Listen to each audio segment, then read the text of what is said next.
Annihilation is a new science fiction thriller that is currently streaming everywhere on Netflix. Written and directed by Alex Garland, the film stars Natalie Portman, Jason Leigh, Gina Rodriguez, Tessa Thompson, Tuva Novotny, and Oscar Isaac. The film basically tells the story of a team of scientists who enter the Shimmer, this mysterious quarantined zone full of mutated landscapes and creatures. I'm not going to go too much more into the plot than that because I'm worried that if I do, I'm going to start veering into spoiler territory, and I don't want to do that because this is a film that's going to be quite hard to talk about because you can't really go into the plot without giving away massive spoilers, so I'm going to try and be as vague as I possibly can. But with that said, I was very excited to see this movie. I've been looking forward to this film for like well over a year, I think, ever since they first announced it and they released our first image. And I didn't really know what it was. I had a very vague idea of what it was going to be about, but I knew it was going to be written and directed by Alex Garland, who did Ex Machina, which was one of my favourite films of 2015. Just that alone got me hyped to see this movie, and it was one of my most anticipated films of last year, and then they ended up pushing it back, so it became one of my most anticipated films of this year, and then they ended up not releasing it in cinemas everywhere outside the US, so I had to wait even longer, and now it's finally here. It's released on Netflix. I finally got a chance to see this movie, and in short, I absolutely loved this film. I think it was absolutely fantastic, and I was slightly trepidatious. I was slightly worried going into this because it had been quite polarising, it had been quite a controversial film. Some people loved it, some people hated it. I think it's going to be one of those films where it's really going to divide audiences. Some people are going to really love this movie, and some people are going to be like, what the hell was that? I can understand why they didn't release it in cinemas, because it's not going to be the kind of film that mainstream audiences are going to gravitate towards. It's not a kind of simple, straightforward, conventional movie. It is quite different, it is quite out there, it does push the boundaries, it is more complex, it is more thought-provoking, but those are my favourite kind of science fiction films. I'm a little bummed out that because of that we didn't get the chance to see it here in the UK in cinemas, because I would love to have seen this film on the big screen, but at least I did get the chance to see the movie. It wasn't like Snowpiercer that wasn't even released at all in the UK. At least I did get the chance to see it, and I'm so grateful I got the chance to see this movie because I absolutely loved it. Like I said, it was my kind of science fiction film. It was intelligent, complex, thought-provoking. I just thought it was absolutely fantastic. So one of my favourite things about what science fiction films can do is that even though I love science fiction films for the visuals and the cool concepts, one of the best things that science fiction films can do is that they can be about the human condition. Some of the best science fiction films out there aren't just about the cool, big, crazy, larger-than-life concepts. They're also about humanity. They're about, what's going on inside of us as well as what's going on around us. It's what made Arrival so great.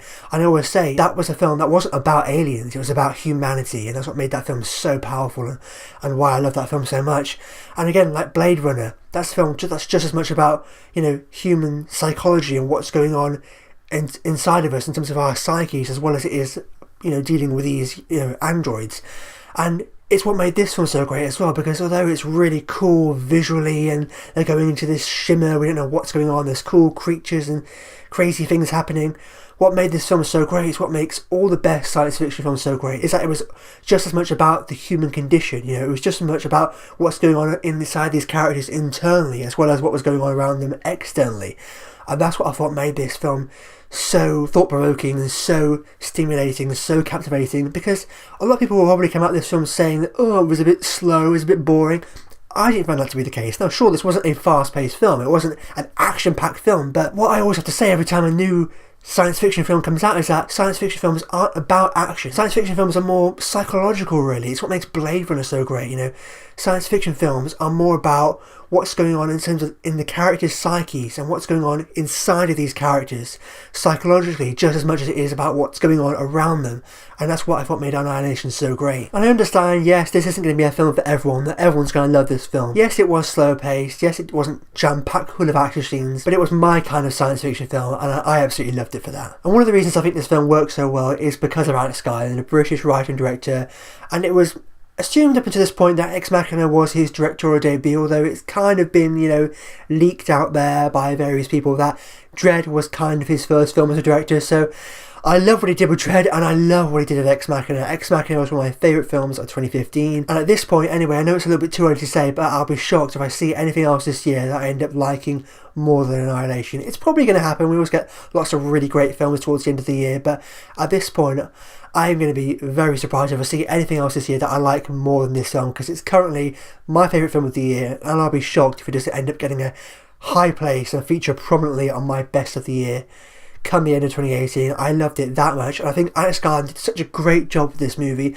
like we did with Ex Machina. And as I was saying, one of the best things about this film is that it was just as much about the characters and what's going on inside of the characters, as well as it was about what's going on outside in their environment that they were in. And that's one of the things that made Ex Machina so great, because Ex Machina was a science fiction film, but that didn't really have any action at all either. That was almost more of a psychological thriller, and he brought some of the same kind of things over from Ex Machina into this film, which I really appreciated. You could tell that it was the same kind of director. He implemented some of the similar kind of things that he did in Ex Machina. Like in Ex Machina, there's like these title cards spread throughout the movie, like Ava, Session 1, Session 2, and they did a similar kind of thing in this movie where there was a title card saying like Area X, the Shimmer, the Lighthouse, and I love little things like that. It gives it a little kind of cool, kind of quirky kind of edge to it, where it kind of makes it feel a little bit different from other kind of films out there. And I love what Alex Garland brought to this film. He's shaping up to be one of my favourite writer-directors working today. Yes, he's only done 3 films if you count Dread, but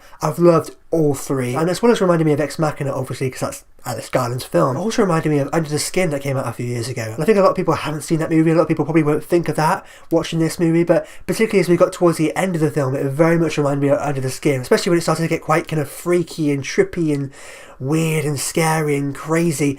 It very much reminded me of Under the Skin, and with the music there as well, and just some of the striking surreal imagery accompanied with this experimental score the film had very much reminded me of Under the Skin. And like I was saying, I don't know this for sure, I have no idea, but it just really felt like as I was watching this movie that this is destined to become a modern sci-fi classic. It really gave me vibes of like a 2001 A Space Odyssey, Blade Runner, Under the Skin as well, which I think is like a masterpiece and one of the best films of the decade. And also, funny enough, Under the Skin was another film that kind of polarised audiences. Critics loved it, audiences didn't really like it. And I think it's going to be a similar kind of thing with this movie. It's a film that some people are going to love and be really on board with, and some people are really going to just not like. Apparently the ending was supposed to be a big controversial thing, that whether you're on board with the movie or not is determined about whether you like the ending. I didn't think the ending was that crazy or controversial. I mean, obviously it is quite weird and freaky and different, but I was expecting it to be even more controversial. I was expecting it to kind of like turn me off the film, but I love the ending. I thought the ending was great. So I guess if you don't like the ending, you probably won't be on board with the movie, but I love the ending, and I thought it was absolutely fantastic, because it's really hard to get into without going into spoilers, but I think people will probably be expecting the movie to answer certain things with the ending, but there are certain things involving the ending that have already been answered. So the ending's more about what is she going to find at the lighthouse, what is going to happen there. We know, the fate of her character and the fate of her husband, played by Oscar Isaac, because of other things we've already seen in the movie. So the ending was more about what is she going to find, what is going to actually happen there. And so the anticipation is building up and up and up to what is she going to find at the lighthouse. And I thought it was really satisfying. And again, there were certain things that happened in that ending that really reminded me of Under the Skin. And I loved it. I thought it was really great. And I'm being very vague here. I can't really talk about specifics because I don't want to spoil the movie for any of you who haven't seen it. It's a hard film to talk about it, ruining certain plot points and spoiling major reveals. But what I'll say is that I love this film, and I love the ending in particular, and I thought it was just really great. And of course, I've got to talk about performances. Everyone in the cast were great. They were all at their A game, and I just love the team of scientists in this movie. They were all really great, obviously headlined by Natalie Portman, and I'm a big fan of Natalie Portman ever since V for Vendetta. I loved her in that movie, and she's really great. She always brings it. She always delivers. And she was fantastic in this film as the lead. All the others as well I love. Tessa Thompson, she seems to be on a roll at the moment. She's just kicking ass. I've been a fan of hers ever since I saw her in Creed. And obviously she was in Thor Ragnarok. A lot of times she plays these kind of like tough characters, especially as Valkyrie in Thor Ragnarok. But in this, she's a little bit more vulnerable. She's a little bit more quieter, more withdrawn. But at the same time, she's the kind of character who, if the situation demands it, she'll take action and just do what needs to be done. I really loved her character. Gina Rodriguez was also a standout. She was great. More of the tough kind of badass in this movie, but also at the same time she has some kind of vulnerability. She's not immune to some of the effects they're experiencing in this Shimmer. I love the camaraderie between the team, the interactions between the different players there. And obviously all the members in this team are female, and although that is a very big deal, in the fact that we've seen a lot of these kind of films before where it's an all-male team going on some expedition, What I loved is that the film didn't make a big deal about it. It was one line early on that the previous expeditions were all male and this was the first female team. But the line was really more on the emphasis of the fact that the previous expeditions were military and this is the first scientific expedition. So I love that, even though it was a big deal that we're seeing an all-female team here, the film didn't make a big deal out of it, and I loved it because of that. Also, Oscar Isaac's in the movie. He doesn't have a massive part. He's more of this kind of background character, kind of on the side, but he does play a very important role in the story. And there's certain things with his character where you're not really sure what's going on with him or what to think. And then, for me anyway, as we got the ending and as the film came to a close, I was like, oh, okay, I get it, all makes sense now. I mean, maybe there will be some people that will watch this and still be left clueless and don't know what the hell's going on, but for me, as the film came to a conclusion, as it wrapped up, I realised what was going on, especially with his character, and certain things were answered for me, and I was like, okay, I get it now. But it was still left ambiguous enough for you to be able to interpret it for yourself and make your own mind up.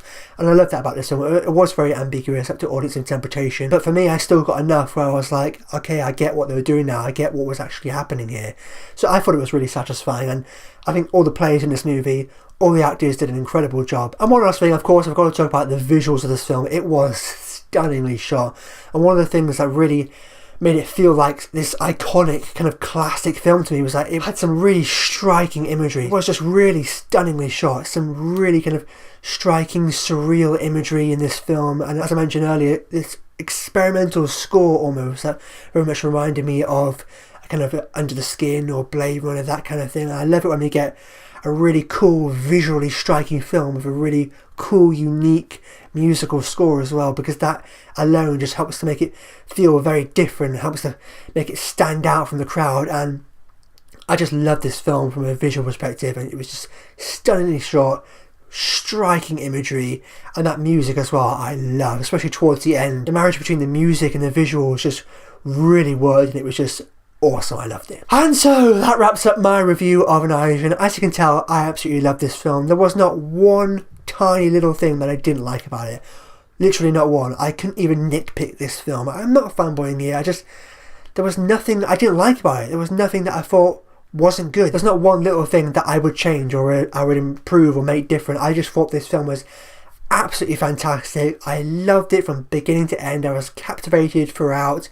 I thought it was an absolutely just mesmerising, extremely bold and original film. One of the boldest and most original films I've seen in a long time. Visually striking, really great experimental score, fantastic performances all round. Really well written and directed by Alex Garland there. And this was just my kind of film. I absolutely loved it and I cannot wait to see it again. So there we go. Overall, I'm going to give Annihilation 5 stars.